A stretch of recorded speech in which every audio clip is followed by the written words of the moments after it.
Let's talk about loan forbearance and how it affects you.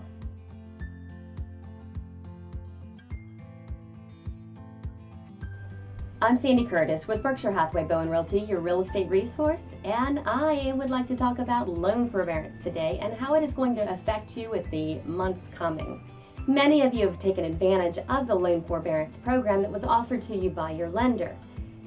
Government-backed program loans are extended until December 31st, so this is more of an informational video on how you should proceed once your forbearance program has ended.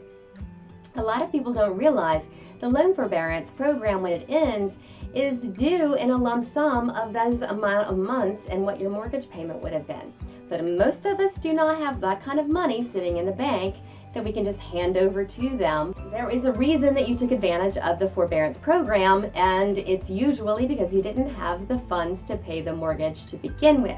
Whether that be due to a job loss or business closing, you should be contacted by your lender within 30 days of your program expiring, because at that point you either need to bring the account up to date with all the amounts paid in full, or you need to accept one of the offers that they are able to offer you.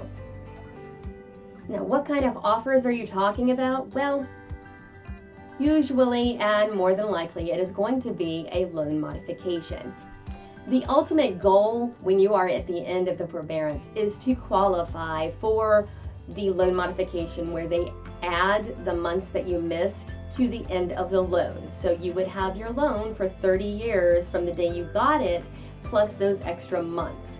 So if you missed your payments for 6 months and you were in the forbearance program for 6 months, then they would tax 6 months at the end of the loan. Other loan modifications may just be a reduction in the amount you pay every month, or it may be a payment program to help you bring the account back up to good standing. Unfortunately, if you do not qualify or accept any of these offers, it's more than likely that they are going to pursue a foreclosure on your property, which is why I am bringing it to your attention now so that you can be ahead of the game and know what your options are and you can move forward. Where it gets sticky is if you don't qualify for the loan modification that they offer you. And the reason you may not qualify can be a bunch of different options, but the main one is going to be job loss. A lot of us have lost our jobs over this period due to the COVID-19. A lot of restaurants have closed. A lot of people are at home just wondering what's going to happen. When you fill out for the loan modification, you have to give them what your income is and what your debts are.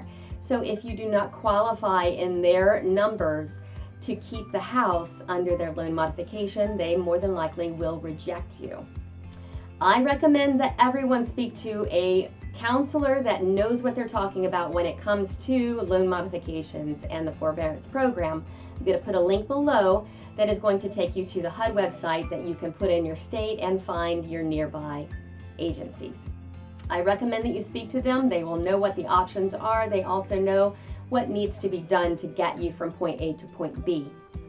The other options, if you do not qualify for the loan modification, would of course be selling the property. Of course, you can only do that if you have equity in the home. Otherwise, you have to look at doing a short sale. The benefits for doing a short sale I have on other videos. I'm going to leave the link up here. Go ahead and watch the short sale videos for a little bit more information on how they work. But basically, you're asking your lender to taking less for the house than what is owed on it. With all of that said, I unfortunately do predict that we are going to have more short sales next year due to the financial difficulty that a lot of people are going through. So if you or anyone you know is going through this, make sure that you reach out to a counselor who is knowledgeable about what it is you're discussing, and a realtor who is familiar with the short sale process and has completed short sales in the past for sellers. Don't forget, if you like the content in my videos, I would love it if you could subscribe and ring that bell so you're notified when my weekly video comes out. And of course, like the video. Other loan